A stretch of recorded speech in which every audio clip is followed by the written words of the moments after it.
आज से budget session की शुरुआत होने जा रही है और इस वक्त खास बातचीत करने के लिए हमारे साथ कांग्रेस वरिष्ठ नेता अशोक अरोड़ा मौजूद हैं। सर, क्या कुछ कहेंगे, आज बजट सेशन की शुरुआत होने वाली है। पूरे हरियाणा प्रदेश की निगाहें बजट सत्र पे होती हैं और हरियाणा प्रदेश के अंदर जो आज समस्याएं हैं उनको उठाना विपक्ष की जिम्मेवारी है और कांग्रेस एक जागरूक विपक्ष के नाते चौधरी भूपेंद्र सिंह हुड्डा की अगुवाई में हम उसको उठाएंगे। आज हरियाणा प्रदेश के अंदर लोग चिंतित हैं बढ़ते अपराध को लेकर, बढ़ते नशे को लेकर, बढ़ती बेरोजगारी को लेकर, बढ़ते भ्रष्टाचार को लेकर।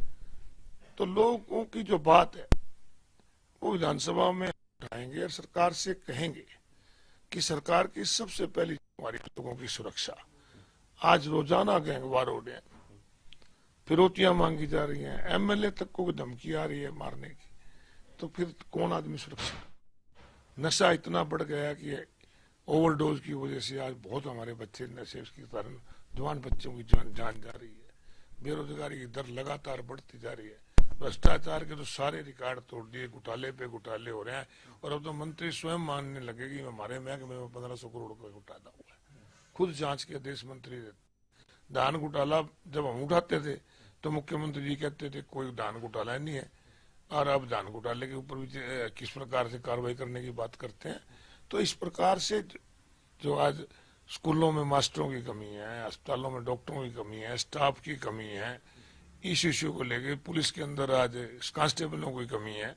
और साथ साथ मुख्यमंत्री से पूछेंगे भी कि आखिर मुख्यमंत्री क्या मजबूरी है कि वो एसवाईएल का पानी लेने की बजाय पंजाब के मुख्यमंत्री से बातचीत कर रहे हैं। चाहिए तो ये था कि सुप्रीम कोर्ट का फैसला इम्प्लीमेंट हो। बातचीत करनी थी तो कोर्ट से बाहर पहले हो जाती।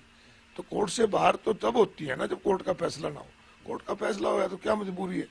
कहीं हरियाणा के हितों को, पंजाब के चुनाव को देखते हुए हरियाणा के हितों पर चोट तो नहीं बनाई जा रही। तो इन सब विषयों पे हम चर्चा विधानसभा में करेंगे। कल आपकी विधायक दल की बैठक रही, उसके अंदर फैसला भी लिया गया कि विधानसभा का भी जो है घेराव किया जाएगा, और उसको लेकर जानकारी चाहिए। पूरे राष्ट्रीय स्तर पर कांग्रेस पार्टी मनरेगा बचाओ संघर्ष कर रही है कि मजदूर की मजदूरी जो 100 दिन मिलती थी, जो गारंटी थी, उसको छीन लिया गया है। उसी कड़ी में 25 तारीख को प्रदेश कांग्रेस पार्टी द्वारा विधानसभा का घेराव किया जाएगा। सर, भारतीय जनता पार्टी से कैबिनेट मंत्री हैं विपुल गोयल, उन्होंने कहा कि जिस प्रकार से कांग्रेस मुद्दे उठा देती है हर बार, लेकिन जब जवाब सुनने की बारी आती है तब वो छोड़कर भाग जाते हैं। जवाब जो है सुनते नहीं कांग्रेस के नेता। सर, चाहे विपुल गोयल जी की बात करें, चाहे कृष्ण बेदी जी की बात करें, चाहे मुख्यमंत्री जी की बात करें, सब यही लोग कह रहे हैं कि सुनते नहीं। परंतु मैं ये चाहूंगा कि विधानसभा में एक जागरूक पत्रकार के नाते आप इस समय उस बात का डिसीजन स्वयं कर देना। एक कमेटी बना लो कि जो जो बातें हमने उठाई थी और मुख्यमंत्री ने उसमें से एक का भी जवाब दिया। मुख्यमंत्री तो टर्नर पे चले गए, कश्मीर की टर्नर बन गई, बिहार की टर्नर बन गई। अरे हम जो उठा रहे हैं प्रदेश में लोगों की जान माल की, उसकी चर्चा करो। आप स्कूलों में दुर्दशा है, खेलों के मैदान के अंदर बच्चे मर जाते हैं पोल गिरने से, आप बात करते हो विकसित भारत की, उसकी तो चर्चा ही नहीं करते। हम एक सार्थक विपक्ष के नाते उनको अच्छे सुझाव देंगे और हम उम्मीद रखेंगे कि जो बातें हम उठाएं, मुख्यमंत्री हो या मंत्री जब भी जवाब दें, उन बातों का जवाब दें, हम सुनेंगे। पर ये बजट बैठ के मुख्यमंत्री नायब सिंह सैनी ने ली, काफी सुझाव उसमें आए हैं, एआई के माध्यम से भी काफी सुझाव आए हैं। क्या लगता है ये बजट जिस प्रकार से मुख्यमंत्री नायब सिंह सैनी कह रहे हैं कि बहुत राहत देने वाला रहेगा, बहुत सौगातें दी जाएंगी, आपकी क्या प्रतिक्रिया, क्या लगता है कि इस प्रकार का बजट रहने वाला है? अच्छी बात है, लोगों को राहत मिलनी चाहिए। जब हरियाणा प्रदेश का टैक्स कलेक्शन बढ़ रहा है, पिछले दिनों में पढ़ रहा था कि तेलंगाना के साथ संयुक्त रूप से हम नंबर 1 पे हैं टैक्स कलेक्शन में। तो अगर टैक्स कलेक्शन बढ़ेगी तो लोगों को टैक्सों में राहत मिलनी चाहिए। परंतु हैरानी मुझे इस बात की होती है कि हमारा बजट 60,000 करोड़ से बढ़ के 2.25 लाख करोड़ हो गया और कर्जा 60,000 से बढ़ के 4-5 लाख करोड़ हो गया।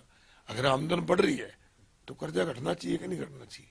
तो कहीं ना कहीं मिसमैनेज है या कहीं आंकड़ों की कमी है। मुख्यमंत्री ये अपने बजट में जरूर बताएंगे और जब बताएंगे उसका जवाब भी लेंगे उनसे। सर, जिस प्रकार से आपने मुद्दों का जिक्र किया है, काफी मुद्दे आप लोग उठाने वाले हो, तो माना जाए कि बजट काफी हंगामेदार रहने वाला है। हंगामा करना कोई मकसद नहीं, हम चाहते हैं लोगों को राहत मिले और वो बात जो आज जनता चाहती है, जनता के हित की जो बात है, आज कानून व्यवस्था की सारे प्रदेश का मुद्दा है। अच्छी शिक्षा, अच्छी चिकित्सा मिले पूरे प्रदेश का मुद्दा है।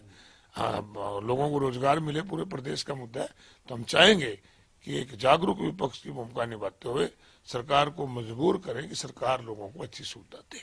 और जिस प्रकार से समय अवधि का जिक्र किया जाता है हर बार कांग्रेस की तरफ से कि समय कम दिया जाता है, जिस प्रकार से अब की बार की जो सीटिंग्स हैं उनसे क्या सहमत है कि जो समय दिया गया ठीक है? शुरुआत है, बाकी तो विधानसभा के अंदर देखना पड़ेगा कि स्पीकर साहब का क्या रवैया रहता है, वो बोलने भी देते हैं कि नहीं बोलने देते। खाली सीटिंग से नहीं होता, विपक्ष को पूरा समय मिले उसके ऊपर निर्भर करता है। अब राहुल गांधी जी को पार्लियामेंट में नहीं बोले दिया जा रहा, तो यहाँ भी क्या पता विपक्ष का गला दबाया जाएगा। तो क्या उम्मीदें की जा रही हैं? उम्मीद तो पॉजिटिव है हमारी कि हम अपनी बात रखने के लिए आए, अपनी बात रखेंगे। और हमें उम्मीद है कि स्पीकर साहब का रवैया एक निष्पक्ष रूप में प्रजातांत्रिक प्रणाली में होना चाहिए, वो होगा। धन्यवाद सर। इस वक्त हमारे साथ कांग्रेस वरिष्ठ नेता अशोक अरोड़ा मौजूद थे, जिन्होंने तमाम जानकारी दी और उन्होंने बताया कि इस बजट सेशन में जो है तमाम मुद्दे उठाए जाएंगे, यहां तक कि SYL का जो मुद्दा है उसको लेकर भी जो है प्रतिक्रिया अपनी दी। वीडियो जर्नलिस्ट जसवीर के साथ प्रदीप शोकंद, हरियाणा न्यूज, चंडीगढ़।